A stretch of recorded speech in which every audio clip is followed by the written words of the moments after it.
Fala galera, Jesus Cop, Douglas Gonçalves por aqui e hoje com meu convidado especial, nem é convidado mais, já é um dono do canal, Johnny, porque hoje nós estamos aqui no Divinamente, porque a gente quer aprender a pensar como Jesus pensa, sentir como ele sente, ver o mundo como ele vê, e hoje a gente quer falar sobre 5 hábitos que destroem a sua mente. Será que você tem um desses hábitos? Então vamos embora.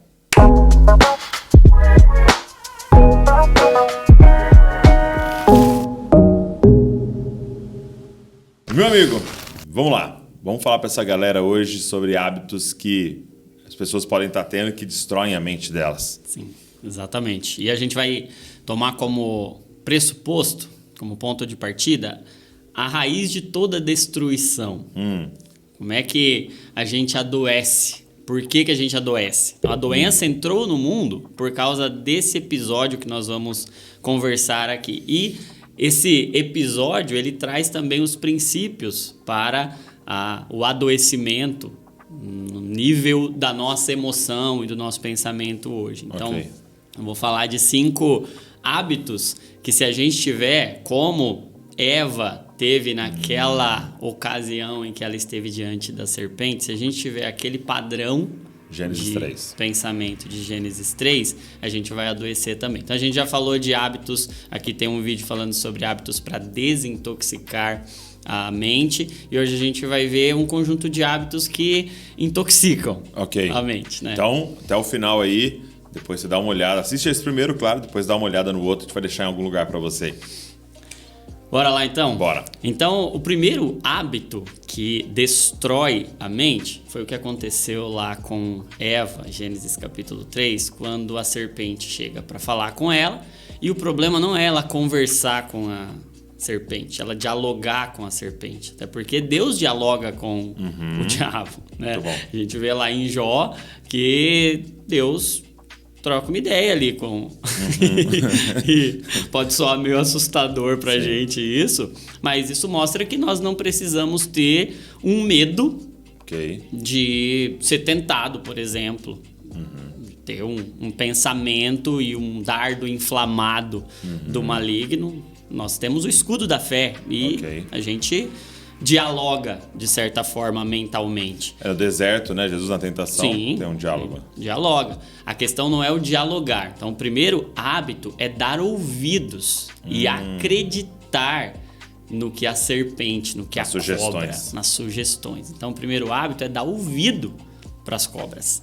E essas cobras, a gente pode estar falando de Satanás mesmo, de a personificação ali de uma coisa que é claramente demoníaca, mas daquele veneno também que não necessariamente vem na figura de Satanás, mas que são sentimentos venenosos, que são pensamentos venenosos, que são toxinas que podem vir na forma de um orgulho, na forma de um sentimento egoísta, na forma de um sentimento de inveja, por exemplo, e pensamentos de prejudicar alguém e de fazer algum tipo de mal para o outro em benefício para si, enfim, uma série de pensamentos e sentimentos que podem ser venenosos e que o problema não é a gente ter, porque passam mais de 70 mil pensamentos num dia na nossa cabeça. Meu Deus. A gente vai pensar algumas coisas venenosas.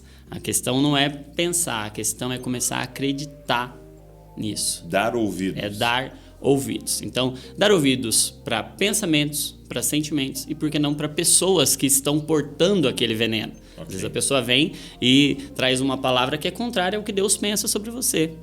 E você acredita naquilo. Vem lá e fala, você é incapaz. Você não vai dar em nada. Você é um erro. Você é um erro. Você dá ouvidos para aquilo. Se você tem o hábito de dar ouvido para a cobra, se você tem o hábito de dar ouvido e não é personificando e rotulando pessoas, porque eu recebo muito essa pergunta, né? Como é que eu lido com pessoas tóxicas? E a gente já tem aquela ideia de... Fulano é uma cobra. Fulano é uma cobra, é tóxica. Então, a questão não é rotular pessoas. Sim. A questão é identificar palavras e comportamentos que são tóxicos. São dardos inflamados. São mentiras. São mentiras. E essas mentiras, quando você crê nelas, quando você dá ouvido para elas, aí você está diante de um comportamento que destrói. Foi o que Eva fez. Eva não apenas dialogou, Eva acreditou, entrou naquele circuito. Então, entrar nesse diálogo crendo nele é um comportamento, é um hábito que vai destruir a mente. Ok. E aí vem o segundo. Qual é o segundo? O segundo é crer em pensamentos dicotômicos. O que é esse pensamento dicotômico? É o pensamento de tudo ou nada. Okay. Na terapia cognitivo-comportamental, preto ou branco. A gente vai identificar esse padrão de pensamento como um fator de risco para uma série de transtornos emocionais. É aquele pensamento de que ou eu não valho nada e eu não posso nada, e é aquela mentalidade de nada, ou é aquela mentalidade de tudo. Não, eu sou o melhor que eu existe. sou o melhor que existe. Tudo na minha vida vai dar certo. Então, tudo vai dar certo. Ou o nada vai dar certo. Tudo tem que ser do meu jeito. Ou o nada tem que ser do meu jeito. Então, esses pensamentos de tudo ou nada, eles são um padrão de pensamento que adoece, que destrói a nossa mente. E é o padrão de pensamento que a serpente vem trazer para Eva. O que a serpente vem falar? Real. Você não pode comer nada. É verdade, não vai comer nada. Nada. E aí o que a Eva entra na pilha? Não é que eu não posso comer nada. É que daquela lá eu não posso nem olhar. Então, aquela lá... Relar. Aquela ali, meu Deus do céu. E aí ela tem um padrão de exagero também. Ela aumenta o que Deus diz. Então, a serpente minimiza e a Eva maximiza. Okay. É aquele padrão de pensamento dicotômico, de que tudo ou nada. E aí a gente vê que dentro dessa crença, quando Eva entra dentro dessa crença, entra uma semente dentro dela. Cara, nada mesmo. Deus me deu nada. E aí, aquela falta dela, e entrar dentro desse circuito de tudo ou nada, abre a porta para o terceiro hábito. E só antes de você entrar no terceiro, é muito comum, né, a gente fazer isso também muito com pessoas, como você disse, né? Ou nenhum homem presta. Né? Exato. Entendeu? Ou ninguém... ela, como a gente disse aqui, aquela fulana é uma cobra. Sim. Entendeu? Sim. E não, né? Tudo que você faz é para me prejudicar. Exato. Nada que você fala, faz. Você vê que todo problema de relacionamento, ele nasce dessa generalização, dessa dicotomia.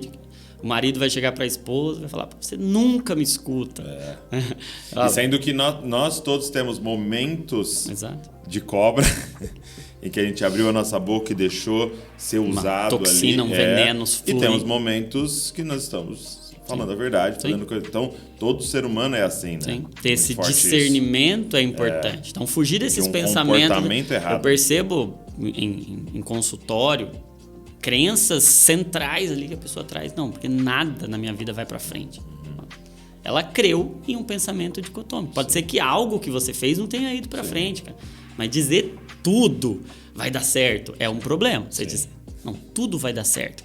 Aí, a primeira coisa que dá errado de acordo com frustração. Você vem a frustração. Você criou aquela expectativa. Ou nada vai dar certo. Aí você já cria aquela ideia pessimista da vida e exclui Deus da jogada. E aí? Aí o que ela faz depois? Vai pro terceiro. Aí o que é o terceiro? O terceiro, depois que eu entrei nesse pensamento dicotômico, o terceiro hábito que vai destruir a minha mente é focar no que eu não tenho. Porque aí o que a Eva começa a fazer? Ela começa a olhar para aquilo que ela não tem e ela deixa de contemplar tudo que ela tem. Então, olha a ordem que Deus deu para Adão e para Eva. Você pode comer de todas. Todas. Você só não pode comer dessa árvore. Dessa que está no meio do jardim. E aí, a partir daquele momento, ela esquece que ela tem todas. Imagina quantas árvores não eram. Sim. Meu Deus do céu. Quantos frutos você não podia provar? Quantas frutas ela não podia desfrutar? Devia ter até blueberry ali. Não, devia ter. Meu Deus, tinha tudo lá, né, cara? Tinha tudo. Então, ela deixa de olhar para o que ela pode e ela começa a olhar para o que ela não pode. E aí é a síndrome do Instagram. É a síndrome do seguidor. É a síndrome da grama do vizinho.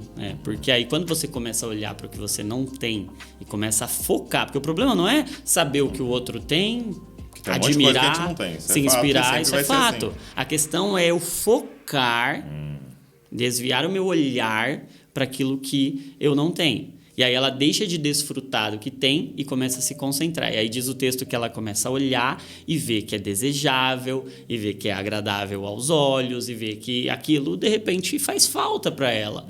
E que ela não tem algo que, de repente, Deus não deu para ela. E Deus está me privando de algo que é dele. Ele poderia me dar. Então a gente começa a olhar para o que a gente não tem e a gente começa a ficar frustrado. Então, essa mentalidade de frustração vem de focar no que eu não tenho. E aí eu amo o texto de Provérbios 5, em que ele está falando do adultério. O sábio está falando do adultério ali, fazendo uma advertência contra o adultério, mas ele diz que a felicidade está em você beber da sua própria água. Bebe da água da sua cisterna. Desfruta daquilo que é seu. Desfruta daquilo que Deus te deu. Porque a felicidade não está na água. A felicidade está no fato dela ser sua. E Deus ter dado para você. Eu tava ouvindo um podcast, um que eu gosto muito, até cito com frequência, do Simon Sinek. E eu não lembro exatamente quem era o convidado dele, e disse assim, olha, não foque em ter aquilo que você quer. Foque em querer aquilo que você tem. É isso. É isso mesmo. Exato. Comece a querer crescer em querer mais aquilo que você tem, né? E é exatamente isso, porque quando a gente tem aquilo que a gente quer, é infinito, cara. Porque o nosso querer vai mudando, né? Assim que eu tenho, já não é mais o objeto. Eu vou sempre estar concentrado no que me falta. Incrível. E aí é aquele entendimento da plenitude que há em Cristo. Que quando a gente entende que Deus já nos deu, somos completos. Que nós somos completos e que o que nos falta não é o que a gente ainda não recebeu. O que nos falta é aquilo que a gente ainda não entregou. Porque a falta que está em nós não é porque Deus não nos deu alguma coisa. É porque a gente, por vezes, ainda não entregou algo que é nosso. E aí aquele sentimento de vazio e de falta não é porque Deus me reteve alguma coisa, Deus não me deu alguma coisa, mas porque eu não entreguei ainda aquilo que eu preciso entregar. Então, dessa mentalidade de plenitude foi o que faltou para Eva naquele momento. Sim. Ela começou a ver que algo faltava para ela. E ela concentrou o olhar naquilo que faltava. E aí é aquela frase, se você desfruta mais, você se frustra menos. Se você sente mais o gosto, você sente menos desgosto. Se você bebe mais e desfruta mais e se sacia mais da sua água, você tem menos desejo pela água do vizinho, pela fonte que é do vizinho. E ter esse olhar concentrado no que você não tem, querer o que você não tem, vai te fazer adoecer, né? E é por isso que entra a doença ali no mundo. E é assim que entram muitas doenças em nós. É assim que a nossa mente destrói. E aí vem o quarto. O que ela faz depois desse episódio? Ela vai lá e come, ela vai lá e saboreia aquilo que não era para saborear. E aí, coloca o pé na jaca. Coloca o pé na jaca. Será que era jaca? Olha aí, hein, cara. Será que a gente descobriu aqui algo? Agora, ela peca, eles pecam e eles agora sentem medo. E aí vem o quarto comportamento, hábito que destrói. É não saber lidar com medo. É não saber o que fazer com o medo. Porque ela foge para o lugar errado. Ok. Então, todos nós temos medo. Todos nós, em um momento ou outro, vamos ter medo. O problema não é ter medo. O problema é fugir para o lugar errado na hora do medo. Porque o medo a gente já sabe que ele ativa em nós aquela resposta de luta e de fuga. Então, é natural que na hora do medo a gente precise fugir. A gente precisa ir para algum lugar. O medo é um empurrão para fuga, para fugir. Qual que é o quarto hábito? É que a gente foge para o lugar errado. A gente foge para comida, a gente foge para pornografia, a gente foge para balada. E aí, quando você tem uma emoção negativa, você tem aquele sentimento de medo, não sei o que vai acontecer, eu não sei o que Deus vai pensar, eu não sei o que vai acontecer no casamento, no trabalho, eu não sei o que vai acontecer na empresa. E aí, como é que eu lido com o medo? Não saber usar o medo como um mecanismo de convite para fugir para Deus é um comportamento que destrói. É a gente se perder na hora do medo, é a gente se perder na hora da culpa, é a gente se perder na hora da vergonha. E aí a gente não sabe o que fazer com os sentimentos e com as emoções negativas e a gente foge de Deus. Quando o correto seria a gente fugir para Deus. Muito bom. Então, fugir para o lugar errado é o quarto hábito que destrói a nossa mente. Não saber lidar com emoções negativas. E aí vem o último hábito que vai destruir, que é não saber lidar com a culpa. Porque ela está ali culpada, eles estão erraram realmente. culpados, eles estão errados e Deus aparece para eles. E quando Deus aparece e Deus pergunta para eles: Adão, onde é que você está? E você comeu da árvore que eu falei para você não comer. E aí vem o nosso grande erro que destrói a nossa mente, que é não saber lidar com a culpa. A gente começa a terceirizar responsabilidades, a gente começa a se vitimizar. Então tem esse primeiro mecanismo errado de lidar com a culpa. Não, a culpa é sua, não é minha. Mas tem um segundo mecanismo errado também que acontece e a gente percebe isso na igreja, que é o ruminar. Não, essa culpa é minha mesmo. E agarrar com a culpa. Abraçadinha. Morrer com a culpa. Dormir com ela, bem gostosinho. Exato. E eu cometi esse erro em momentos da minha vida. Durante um tempo da minha vida, eu agarrei com a minha culpa ali. E aí eu me lembro... Vira estilo de vida, né? Vira um estilo de vida. E não liberar essa culpa destrói a mente de qualquer pessoa. Nós não fomos feitos para viver com a culpa. Deus nos fez para viver em paz. Por isso que o Evangelho vem trazer de volta a paz com Deus. Justificados, pois, pela fé, temos paz com Deus. Essa é a mensagem do Evangelho, uma mensagem de paz.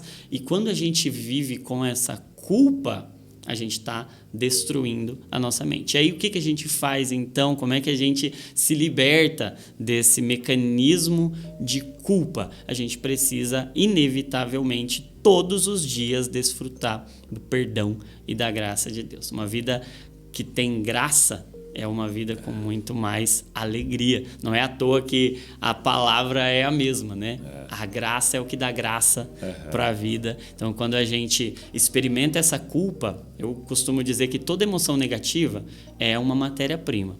E a culpa é uma matéria-prima para a graça. Quando a gente sente essa culpa, é porque Deus está nos chamando para experimentar mais graça na vida e viver uma vida com mais graça. E é exatamente o que Deus faz ali, né? Deus já sacrifica um animal e reveste eles, né? Já simbolizando para o sacrifício. Exato. Já mostrando um Cristo, o Cordeiro perfeito que seria sacrificado e revestiria ele. E ele já anuncia, né? Vai vir uma semente, semente da mulher, mas que é Deus que vai esmagar a cabeça dessa serpente e vai devolver essa plenitude, né? Então que a gente desfrute dessa graça. É isso. Obrigado, meu amigo. Valeu, meu amigo. Espero que esses 5 hábitos aí tenha sido assim um diagnóstico, uma denúncia, se você está vivendo um deles e, cara, que você possa resolver cada um deles através da palavra, da graça, do Espírito. Tem muitos vídeos do Divinamente, queria que você procurasse aqui, que eu tenho certeza que vai te abençoar muito. Lembrou de alguém enquanto a gente estava conversando? Cara, pega esse link, manda para as pessoas, deixa um comentário. Se você viu esse vídeo até o final, você vai comentar assim, jaca. Tá? As pessoas vão olhar no comentário e falar, o que é isso? Um vídeo sobre jaca? Coloca lá se você viu esse vídeo até o final e se inscreve no canal para que você possa receber todos os vídeos aí. Deus abençoe você e não se esqueça, você é uma cópia de Jesus. Valeu!